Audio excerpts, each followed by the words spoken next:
আমাকে অপমান করিস? কাজটা তুই মোটেও ঠিক করিস না। তোদের ভয়ে আমি কোনোদিনই থেমে থাকবো না।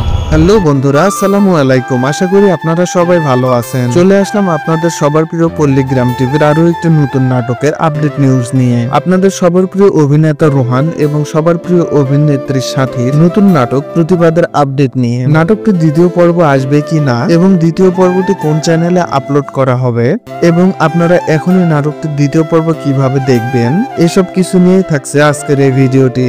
তাই এসব কিছু জানতে হলে ভিডিওটি না টেনে শেষ পর্যন্ত দেখুন। বন্ধুরা, পল্লীগ্রাম টিভিতে ইতিমধ্যে প্রতিবাদ নাটকটি আপলোড হয়ে গেছে। নাটকটি আপলোড হওয়ার সাথে সাথে দর্শক মহলে ব্যাপক সাড়া ফেলে এবং আপনারা সকলেই অনেক পছন্দ করেছেন নাটকটি। তাহলে কবে আসতেছে নাটকটির দ্বিতীয় পর্ব তা জানিয়ে শেষ করব ভিডিওটি। তবে তার আগে আপনাদের কাছে ছোট্ট একটা রিকোয়েস্ট, আপনারা যারা পল্লীগ্রাম টিভির নাটকগুলো নিয়মিত দেখেন অথচ আমাদের এই চ্যানেলটি এখনো সাবস্ক্রাইব করেননি, তারা অবশ্যই ভিডিওটিতে একটা লাইক দিয়ে চ্যানেলটি সাবস্ক্রাইব করে দিবেন। বন্ধুরা, প্রতিবাদ নাটকটির দ্বিতীয় পর্ব আর কখনোই আসার সম্ভাবনা নেই।